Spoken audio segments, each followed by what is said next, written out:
I was 12 years old when I became a one-in-a-million kid, or at least that's what we thought. My mom was a single parent working non-stop shifts at a nursing home. Most weeks, she barely slept. We lived in a tiny studio apartment about 400 square feet. She had the bed, I slept on the couch.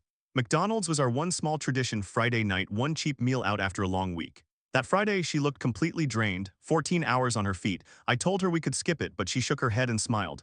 No, we don't skip our tradition. We ordered the same thing we always did. 2 McChickens, 1 medium fries to split, and a large Coke we'd share. It came out to $6.47. I remember because she counted coins from her tip jar at the counter. While peeling the Monopoly sticker off the fries, I saw the word boardwalk. I didn't even fully understand what it meant, just that it was rare. My mom did. She screamed so loudly the entire restaurant went silent. The manager froze, stared at the piece, and immediately disappeared into the back to make a phone call. Within minutes, people from corporate were calling my mom's phone. Calm voices, very serious. They told us we had to come to their headquarters in Oak Brook, Illinois to verify the prize. Mom took 2 unpaid days off. We couldn't afford flights, so we rode a Greyhound bus for 9 hours. She borrowed a dress from a coworker. I wore the only button-up shirt I owned, the same one from my grandfather's funeral.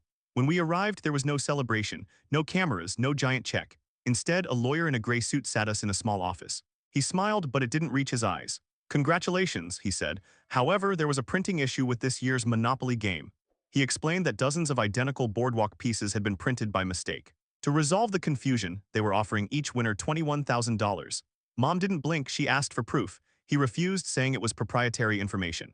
Then he added casually, "That's more than you make in a year." The room went cold. Mom stood up. "We're done." The smile vanished. He warned her that if she refused and tried to fight, she'd get nothing. She picked up her purse. "Watch me?" She cried the entire bus ride home, not from fear but from anger. She called every lawyer she could find. 43 said no.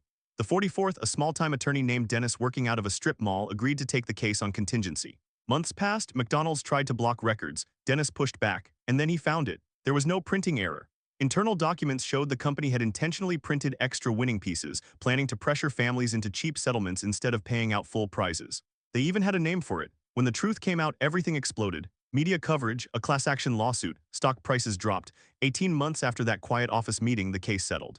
McDonald's paid $780,000. After fees, my mom walked away with $623,000. She bought a real house. I got my own bedroom for the first time in my life. She quit one of her jobs. The lawyer who tried to scare us lost his position. Corporate blamed him and moved on, and every Friday we still go to McDonald's. Same order, same tradition. Only now we don't have to count coins first.